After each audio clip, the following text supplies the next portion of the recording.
Assalamualaikum warahmatullahi wabarakatuh. Sampai paham. Ustazah, kalau witir cuma 1 rakaat boleh nggak? Oke.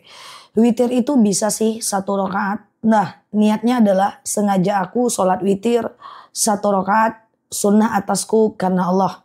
Ya, lalu berdiri seperti biasa, iftitah, al-fatihah, kemudian ayat pendek.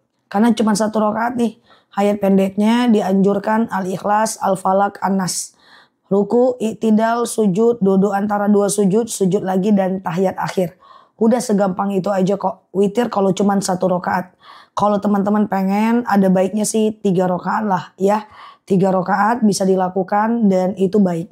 Tapi sejatinya 1 rakaat boleh. Jadi habis isya, ba'diyah isya, witir, tengah malam mau tahajud silahkan. Tapi jangan witir lagi ya. Cukup 1 rakaat aja. Kalau memang 1 rakaat. Karena witir cuma boleh 1 kali. Batas tahajud dan witir itu adalah azan subuh. Yang penting sebelum azan subuh kita masih bisa lakukan witir 1 rakaat atau 3 rakaat dan tahajud. Semoga bermanfaat ya. Yang oke di sini like, share video saya ini, follow kanal saya ini, hadir di ceramah, live dan tanya jawab bareng aku dan sampai paham. Assalamualaikum warahmatullahi wabarakatuh. Assalamualaikum warahmatullahi wabarakatuh. Sampai paham. Kalau masuk ke rumah orang dia tidak bukain pintu, jangan dipaksa ya. Karena begini. Dalam dalil dijelaskan, ya ayyuhalladzina amanu la tadkhulu buyutan ghairu buyutikum hatta tasta'dzinu wa tusallimu ila ahliha. Hai orang-orang beriman, jangan kalian masuk ke rumah orang yang bukan rumah kalian sampai dia mengizinkan dan kita memberi salam kepada ahliha, orang rumah itu. Maka mengucapkan salam dalam hadis dijelaskan 3 kali aja. Tok tok tok, assalamualaikum, dia nggak jawab.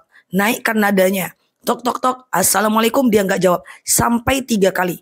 Kalau udah 3 kali nggak usah penasaran. Loh mobilnya ada, kok sendalnya ada. Terus ngintip di bawah pintu, ngintip di jendela. Jangan. Kenapa? Karena ketika kita mengucapkan salam, bisa jadi ahlul bait tidak menerima kehadiran kita.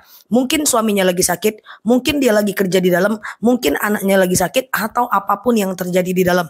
So mulai hari ini jaga adabnya ya. Kalau udah 3 kali jangan lagi. Karena memang begitu dalilnya. Karena menerima tamu itu mulia, tapi juga tidak bisa dipaksa. Karena itu adalah hak daripada ahlul bait.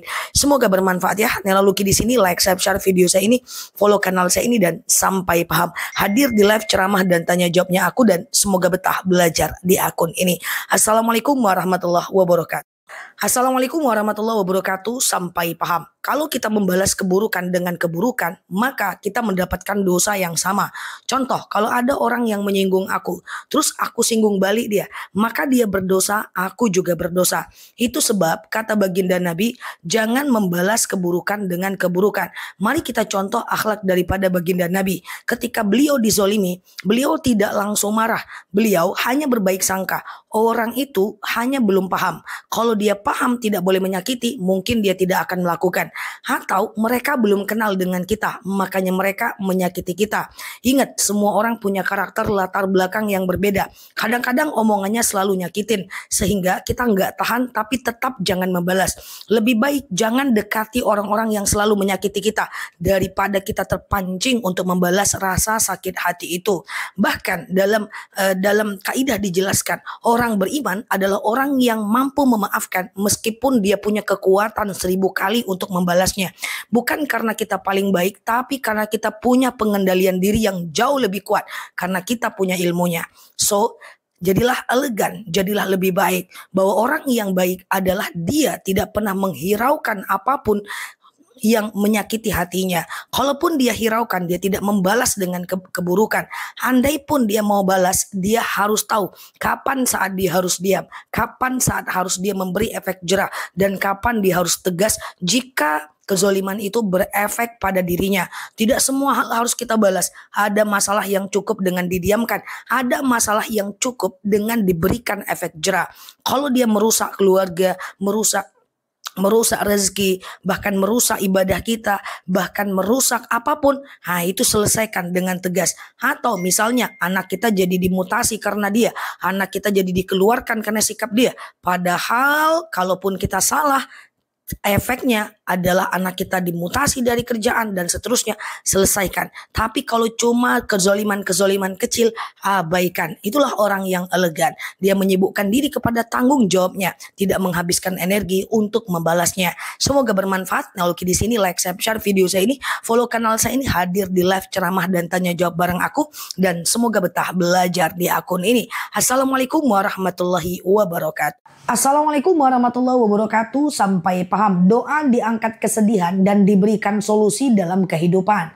Doanya adalah hasbunallah ni'mal wakil, ni'mal maula wa ni'man nasir. Hasbunallah ni'mal wakil, ni'mal maula wa ni'man nasir. Yang lebih kurang artinya adalah cukuplah Allah sebagai pelindung dan cukuplah Allah sebagai penolong kita.